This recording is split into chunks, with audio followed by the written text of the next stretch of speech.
On a late autumn night in 1988, Jan-Michael Vincent stepped out of stage 3 and noticed a young post-production assistant sitting alone outside the edit room, hands clasped, eyes fixed on the floor. He said he had one last thing to finish. By morning he was gone. No resignation, no explanation, and Jan became the last person to hear his quiet promise. The young man's name was Daniel Kerr, a recent hire in the post-production department, 20-something. Polite, the kind of assistant who blended into the steady hum of studio life. Most people only knew him from brief nods in hallways or the occasional handoff of a tape reel. He wasn't loud, he wasn't troubled, and he never drew attention to himself. That night, however, something about the way he sat outside the edit room made Jan slow his steps. The corridor was nearly empty. A flickering fluorescent tube hummed above them, casting long shadows across the scuffed linoleum. Daniel sat on a folding chair, elbows on his knees, a messenger bag at his feet. When he looked up at Jan, there wasn't panic in his eyes, just a kind of tired determination. "Long day?" Jan asked gently. Daniel gave a faint smile. "Long week, I think." He hesitated, then added, "I just need to finish one last thing." His tone wasn't dramatic. If anything, it sounded like someone reminding himself of an obligation he couldn't ignore. Jan nodded and continued toward the exit, assuming Daniel was working overtime on a tape sync or revising some continuity notes. Assistants often stayed late. The studios were full of quiet overachievers trying to prove themselves. Still, as Jan walked away, he felt Daniel's presence lingering behind him, like a small unresolved chord. The next morning, a subtle ripple moved through the post-production wing. Daniel hadn't clocked in. His desk, usually stacked with notes, pencils and reel logs, sat untouched. The messenger bag he always carried was gone. No one panicked at first. Young crew members missed mornings all the time. But by mid-afternoon, when there was still no word, people began to glance at each other with the same unspoken question. That evening, during a break in shooting, Jan overheard two editors whispering outside the soundstage. He said he was finishing something last night. What something? He didn't leave anything in the suite. Maybe he took the reels home?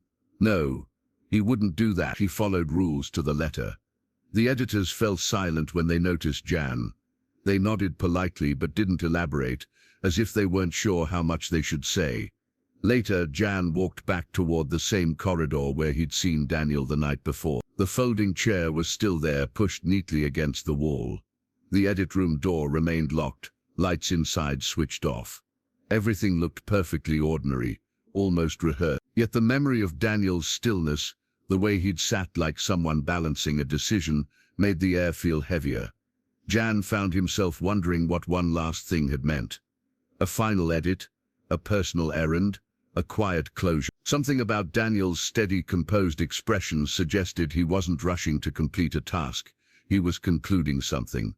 And somehow Jan realized he had walked past it without understanding what he was seeing. Word of Daniel's absence spread slowly, the way small concerns in a studio often do, traveling through casual conversations, shared glances, and hesitant questions. No one was alarmed yet, but there was a subtle shift in the air. People noticed when someone reliable disappeared without explanation. In the editing bay later that day, Jan overheard more fragments. One assistant mentioned that Daniel had recently volunteered to reorganize old footage logs. Another recalled that he'd been quietly staying later than everyone else, not because he was told to, but because he wanted to tighten up loose ends. That phrase lodged itself in Jan's mind. He had heard something like it before, from someone else who'd left things neatly arranged. As Jan walked toward stage 5 for the next scene, he spotted Dana, one of the senior editors, leaning against a stack of equipment cases. She had worked at the studio long enough to recognize patterns in people, rising talent, burnout, personal storms, the unspoken tension that sometimes built behind tired eyes. "Jan," she said with a soft nod, "I heard you saw Daniel last night." "Just in the hallway," Jan replied. "He said he had to finish one last thing." Didn't seem troubled. Dana exhaled, crossing her arms. He was a good kid, hard-working. But the last few weeks, he was distant, not distracted, just thinking a lot. Thinking about what? Jan asked. That's what bothers me, she said. He wasn't behind on anything. If anything, he was ahead.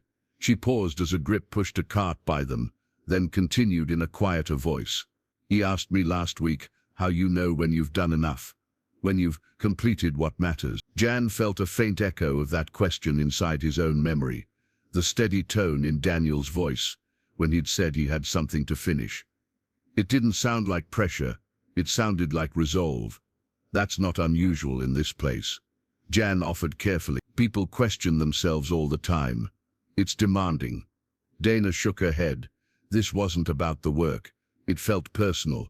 A production assistant called her into the editing room, leaving Jan alone with his thoughts. The notion of Daniel quietly tying off responsibilities, finishing things not because someone asked him to, but because he wanted them settled. There was something familiar in that pattern.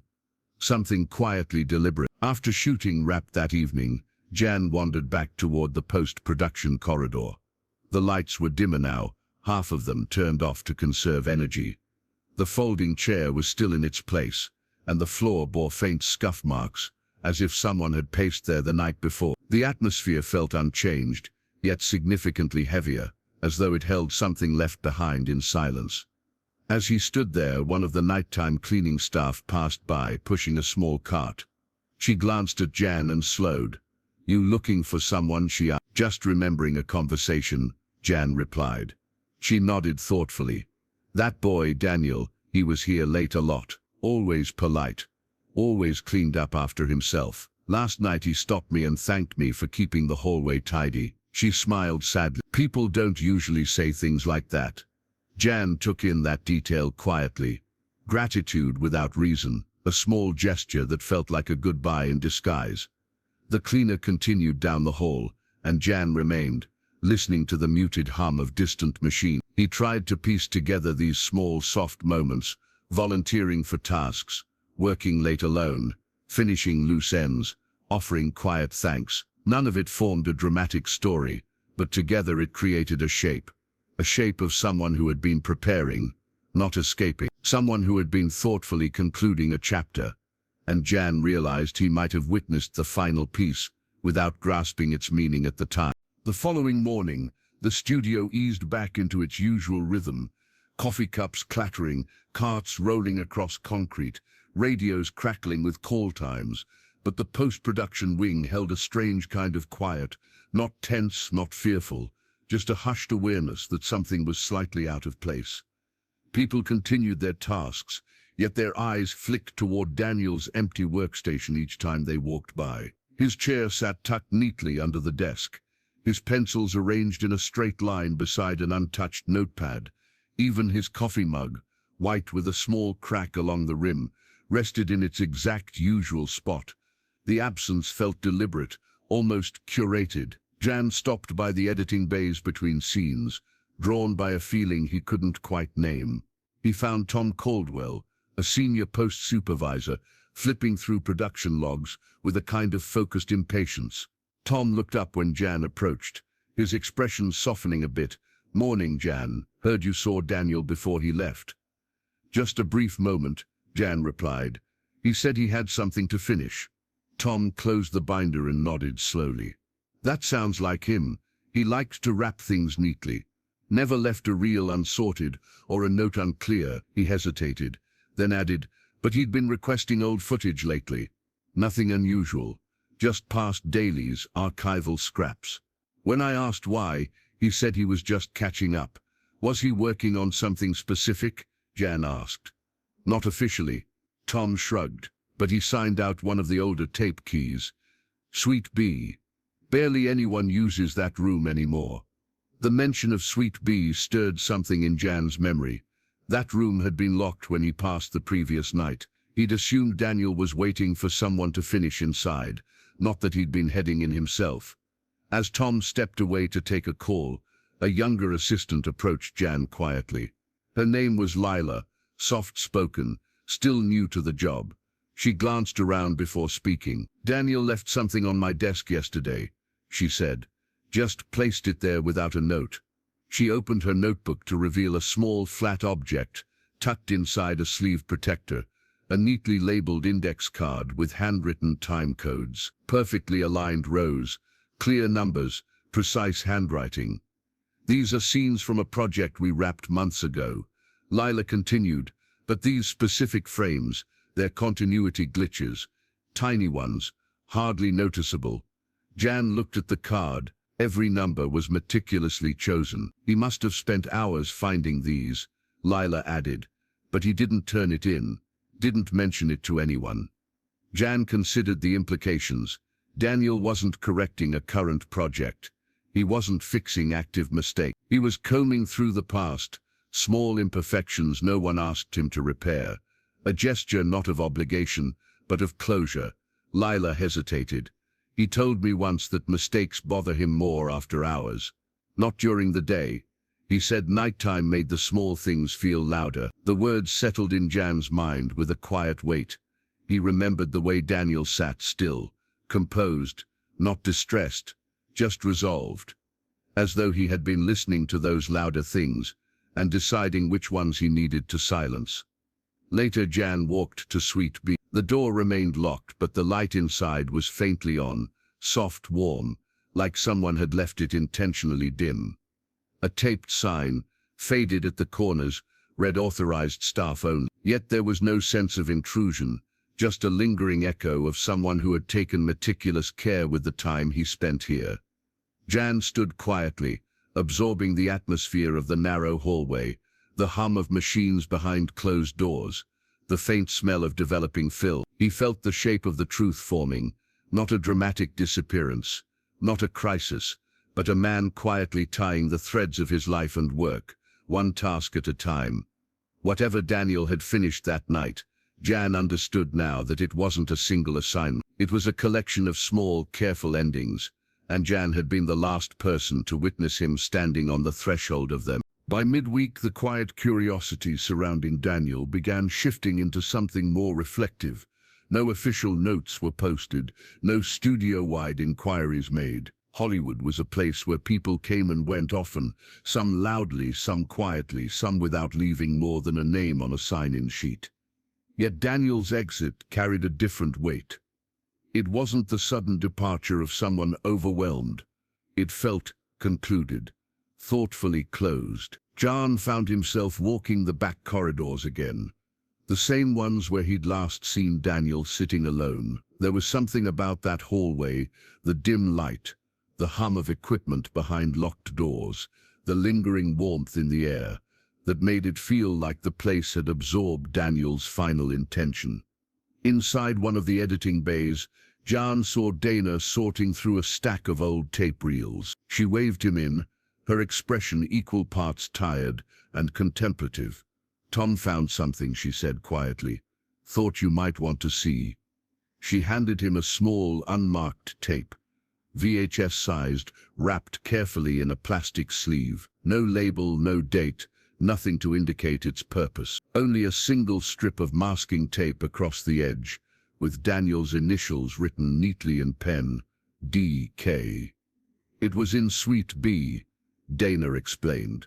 "Inside the machine, like he left it there on purpose." Jan turned the tape over in his hands. The weight of it felt symbolic somehow, subtle but deliberate. "Did you watch it?" he asked. Dana shook her head. "Not yet. Tom wanted to log it first. But honestly, we don't even know if it's work-related." Jan placed the tape gently on the table. "He wasn't working on any active projects, right?" "No," Dana said, "which is why this feels strange. He wouldn't break protocol, ever." Before Jan could respond, Tom entered the room, rubbing his temples.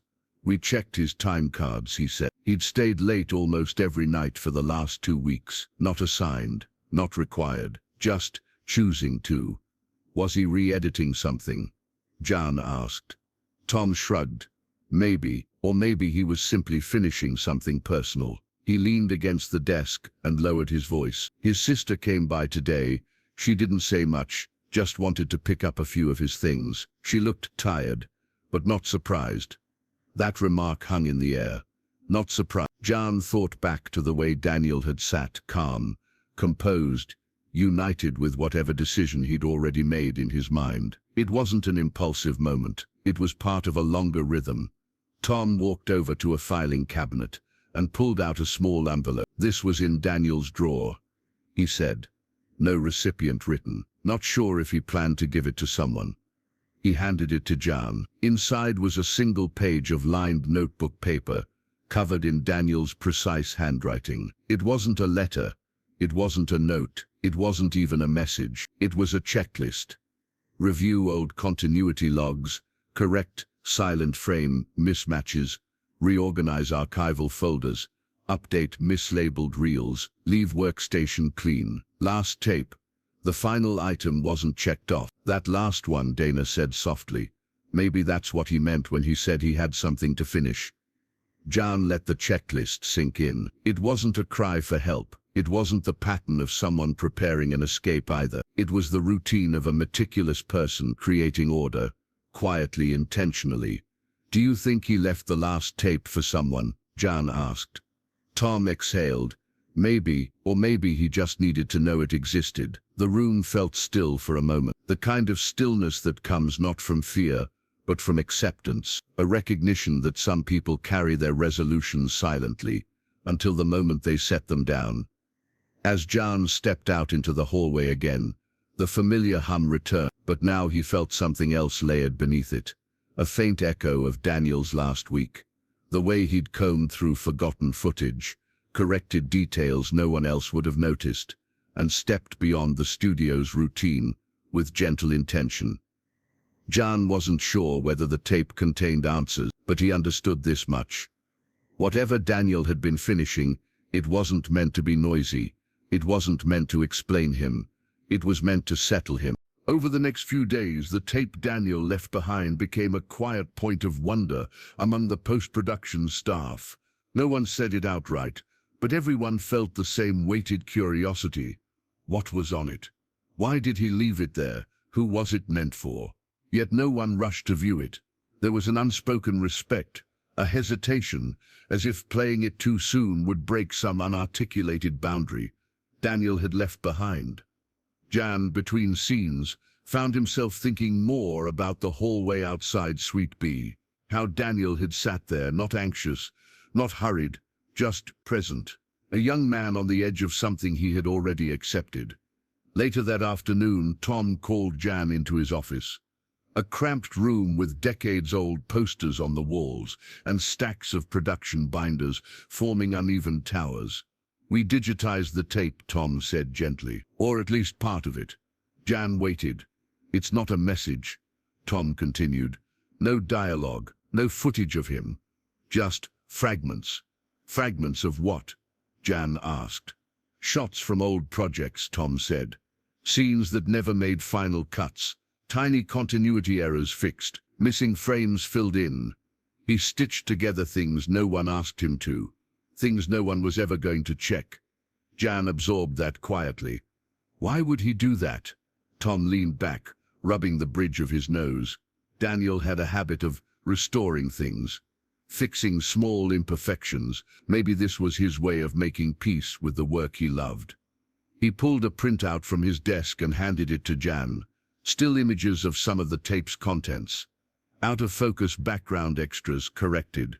A lamp that flickered inconsistently between cuts, now stabilized. A prop that changed hands too early, adjusted frame by frame.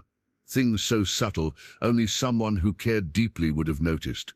He wasn't trying to send us a message, Tom said quietly. He was putting things right. Jan set the pages down. What about the last entry on his checklist? Last tape. Tom shook his head. That one wasn't checked off. But this feels like it. Later that evening, Jan walked through the lot toward the quieter buildings, drawn again to Suite B. The hallway was empty, lit by the same flickering fluorescent light that had burned overhead the night Daniel sat waiting. The folding chair still stood against the wall, angled slightly, as though someone had moved it only a few inches and then thought better of it. As Jan stood there, he noticed something he hadn't before. A scuff mark on the floor, just beyond the chair. A small loop of darkened rubber, as if someone had been tapping a heel. Perhaps Daniel himself sitting there, rehearsing the feeling of finality. From down the hall, the cleaning woman approached again, pushing her cart slowly. "You're back," she said with a soft smile. "Still thinking about him," Jan admitted. She nodded knowingly. "He wasn't sad, you know.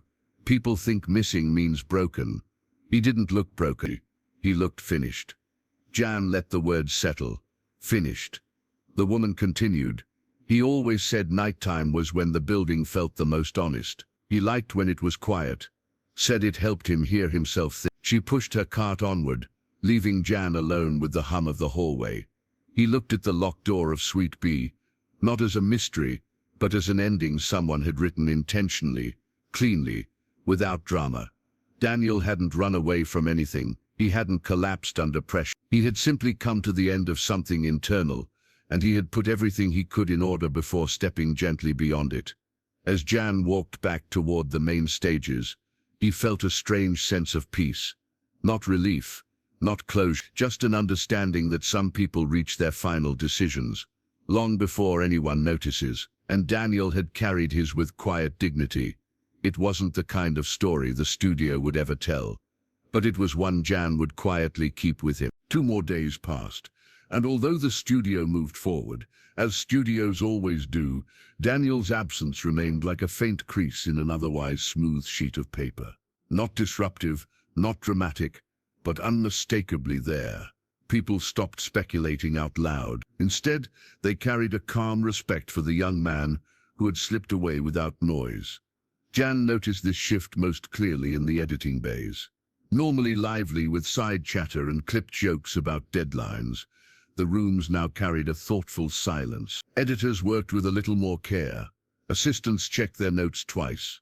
It was as if Daniel's meticulousness had left a residue, a quiet reminder of how attentiveness could shape the smallest moments. One afternoon, while walking toward stage 4, Jan spotted Lila, the new assistant, sorting reels near a cart. Her movements were precise, almost careful, the way someone behaves when we've recently witnessed the weight of someone else's unseen world. She noticed Jan and stepped aside. "I keep thinking about that checklist," she said softly. "He didn't leave anything unfinished." "He tried not to," Jan replied. Lila hesitated before speaking again. "There's something else," she said. "His sister came back this morning. She brought a small box," said Daniel kept it under his bed. "What was in it?" Jan asked. "A few photos," Lila said gently, "and a note. Not a letter, just a line." She paused. It said, "Leave things better than you found them." The phrase carried more weight than its simplicity suggested. It sounded less like a motto and more like a quiet rule Daniel had lived by. Before Jan could respond, Tom approached the two of them, holding a clipboard. His expression was softer than usual, as if he too had been processing the quiet impact Daniel had left behind. "We finished reviewing the tape," Tom said. "There's something you should know." Jan listened closely. "It ends abruptly," Tom explained. "Not with a message, not with footage. Just a few seconds of black leader. Clean, smooth, no glitches. Like someone polished even the ending." "He finalized the tape," Lila whispered, almost to herself. Tom nodded. "That was the last thing he did. And he did it perfectly." The three of them stood quietly for a moment, absorbing that truth. Daniel had closed his loop with precision, not with confession or dramatics, but with craftsmanship, making sure even the last frame was steady.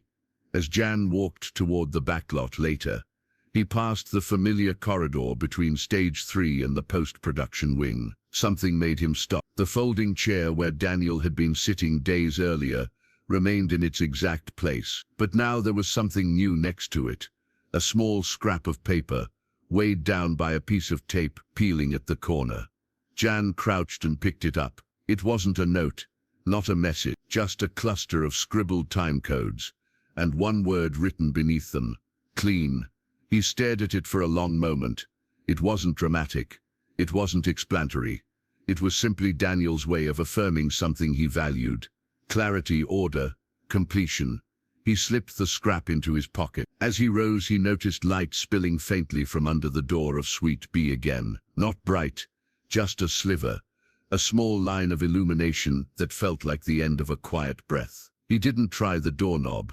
That wasn't his place. Some rooms weren't meant to be entered twice. As he continued toward the soundstage, he realized something subtle had shifted inside him. Daniel's disappearance no longer felt like a riddle. It felt like a choice, reflective, deliberate, deeply personal, a choice to finish what mattered and let the rest fade gently behind him. And Jan felt an unexpected gratitude for having witnessed even a small piece of that final night. Not because it offered answers, but because it revealed something rare, a person who sought closure softly, without calling attention to himself, a life carefully concluded on its own quiet terms. The next morning before his call time, Jan wandered the lot earlier than usual. The sun had not yet risen, and the studio grounds were wrapped in that grey-blue stillness, unique to Los Angeles mornings. Cool air, distant traffic hum, a faint scent of eucalyptus drifting across the pavement. It was the kind of quiet Daniel might have liked, Jan thought. A quiet that didn't demand anything. As he approached the post-production wing, he noticed Dana unlocking the editing suite. She turned when she heard his footsteps. "You're here early," she said. "Couldn't sleep," Jan admitted. She nodded, as though she understood more than she cared to say. "I've been thinking about him too." They walked together down the hallway where the folding chair still stood. Dana paused beside it, resting her hand lightly on the backrest. "He used to sit here even before that night," she said. "Sometimes during break, sometimes after logging long hours. He liked this hallway. Said it was the one place in the building that didn't feel rushed." As she spoke, Jan pictured Daniel sitting there quietly, not waiting for instruction or seeking approval, just existing in the eye of the storm, in a place where edits, deadlines, and expectations temporarily paused. Dana gestured toward Suite B. "We cleared the rest of his workspace, found nothing unusual, just neatness. Too much neatness, maybe." Jan raised an eyebrow. "He organized everything," she said. "Even drawers no one touched. Even shelves that weren't his." She hesitated. "Tom thinks it was his way of saying goodbye." They stepped into the editing suite, where monitors glowed dimly with paused footage. On one of the screens was a frame from the tape Daniel had left. A woman in a restaurant scene, a continuity correction so subtle most eyes would never catch it. But Dana sat down and tapped the spacebar. The frame advanced by a single second. Again, subtle, seamless. "He cared so much about the craft," she said. "Not the glory, not the credits. Just the craft." Jan took a seat beside her. For a moment they watched the silent clip play. It felt like looking at a footprint left in soft earth. Not an explanation, but a trace of who Daniel had been. Then something unexpected happened. The clip faded to black. No static, no abrupt cut. Just a smooth transition. Clean. Intention. The same neatness reflected across every detail Daniel had touched. The black screen lingered for several seconds before Dana stopped the playback. "We checked the rest," she said softly. "There's nothing else. No final words. No hidden clues. Just the work, completed with care." Jan leaned back, letting the truth settle. Daniel had left nothing unfinished. He had settled every detail he believed needed settling. Not for others, for himself. Later, as Jan walked out onto the lot, he passed two young assistants sharing coffee outside. One of them said, "I've been fixing continuity errors all morning. I keep thinking about that guy, Daniel. Makes you want to take the craft a little more seriously." The other nodded. "Yeah, I never met him. But after hearing everything, I feel like I should step up." Jan felt something shift then, something subtle, almost invisible, yet deeply real. Daniel, who never asked for attention, had left an imprint without trying. A quiet influence that didn't need recognition or applause. The kind of legacy only a certain kind of person leaves behind. The ones who move through the world with gentleness, care, and precise intention. Jan paused and looked back toward the post-production wing. The morning light was finally breaking across the rooftops, washing the buildings in soft gold. It touched the hallway window near Suite B, and for a moment the glass glowed with a faint, warm reflection. Jan knew he couldn't explain Daniel's decision. No one could. But he also knew that some departures were not about vanishing. They were about finishing. Finishing without noise. Finishing without spectacle. Finishing in a way that made the world just a little tidier than before. By the end of that week, the studio had fully resumed its usual rhythm. New call sheets, fresh deadlines, the constant shuffling of crews between sets. Yet every time Jan passed the post-production wing, he sensed an invisible thread still tied to that hallway, to that chair, to the quiet presence Daniel had left behind. One evening, after a long day of shooting, Jan lingered near stage 3 rather than heading straight to his car. He wasn't sure what had pulled him there. Habit, memory, or the faint echo of Daniel's final routine. The corridor ahead was dim, lit only by a single emergency light casting a thin strip across the floor.